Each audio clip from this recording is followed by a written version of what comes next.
shouldn't be hard. Life should be a fun-filled adventure every day. So now start joining up dots. Tap into your talents, your skills, your God-given gifts, and tell your boss, you don't deserve me. I'm out of here. It's time for you to smash that alarm clock and start getting the dream business and life you, well, of course, are dreaming of.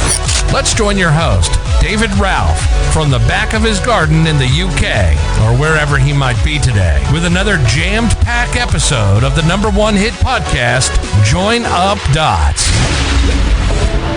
Yeah, hello there and welcome to Join Up Dots. This is one of our Motivation Time podcasts when we look at one of the powerful motivational and inspirational quotes that people have said in the past and break it down into some bite-sized chunks to help you move forward.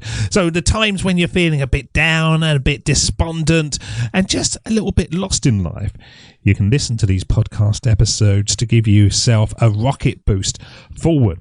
Well, today's one is one of my favourite quotes, and it's from a guy called John Madden, who is an American football coach. And he said, "The road to Easy Street goes through the sewer." Now, what does he mean by this? Well, in the game of life, and yeah, life is a game, we often find ourselves chasing that elusive dream of Easy Street. You know, that destination where everything seems to fall into place effortlessly, and we see people and they're just swanning around and they're looking like it was just given to them on a plate. But as John Madden put it, the road to Easy Street goes through the sewer. Yeah, you heard it. It goes through the poo, the wee, it goes through the sewer. Now, at first glance, it might seem less than appealing because who in their right mind would willingly dive into the murky depths of a sewer? There is a TV program, and I can't remember what it was, but I almost watched it, and it's about these guys that go down into sewers in their snorkels and masks and stuff, and it's their job sort of swimming through God knows what. I don't know how much they get paid for it, but I didn't watch it. I was fascinated for about 30 seconds, but then I thought, no, I'll leave it.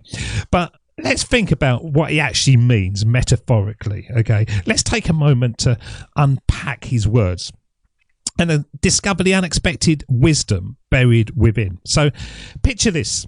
You're strolling down the path of life and you're looking around and you're envisioning the smooth paved streets of Easy Street. It's just around the corner. But suddenly you encounter a hurdle, a setback, a challenge, or perhaps, like most of us, just a downright mess. It's that moment when you find yourself knee-deep in the sewer, wondering how on earth you ended up here. We all have those. Everybody has those in their lives, and certainly if you're striving for something more than anybody else, then you're going to get them more than anyone else. But don't worry, before you despair, consider this. The sewer, with all its unpleasantness, serves as a crucial part of the journey. It's where we encounter the grittier aspects of life, the failures, the rejections, the disappointments that ultimately shape us into stronger, wiser individuals. It gives us the tools. You can think about the lessons we learn in the midst of it. We discover resilience in the face of setbacks, resourcefulness when the odds are stacked against us, humility in acknowledging that Easy Street isn't always a straight, smooth road. Moreover, the sewer teaches us empathy, the ability to empathise with others who are also wading through their own challenges. After all, who better to offer a helping hand than someone who knows what it's like to navigate the muck, the mire, and the God knows what. But of course, there's still humour in his words. There's a certain, I suppose, whimsical charm in the idea of finding enlightenment in the most unexpected of places.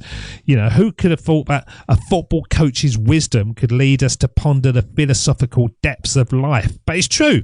And so, armed with his insight, perhaps it's time to embrace the sewer with open arms, not as a destination in itself, but as a necessary passage on the journey to Easy Street. Because, come on, let's face it, life would be dreadfully dull if everything was smooth sailing all the time.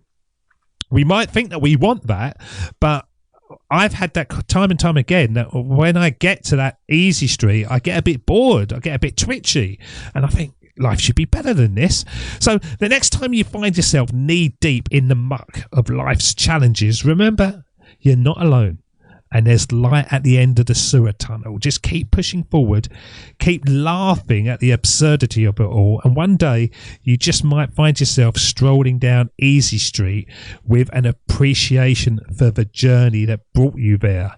After all, as John Madden would say, it's not about avoiding the sewer, it's about embracing it and coming out cleaner on the other side. The road to Easy Street goes through the sewer. And if you're willing to walk through that sewer, you've got more of a chance than other people. Life gets dirty. Life gets miserable. Life gets despondent. But by embracing those, you're on your way to success. Thank you for listening. And until next time, we will bring you another episode of Motivation Time. That was Join Up Dots. And we'll see you again. Look after yourselves. Cheers. See ya. Bye-bye. That's the end of Join Up Dots. You've heard the conversation. Now it's time for you to start taking massive action. Create your future, create your life. It's the only life you've got. We'll be back again real soon. Join Up Dots, Join Up Dots, Join Up Dots, Join Up Dots. Join up Dots.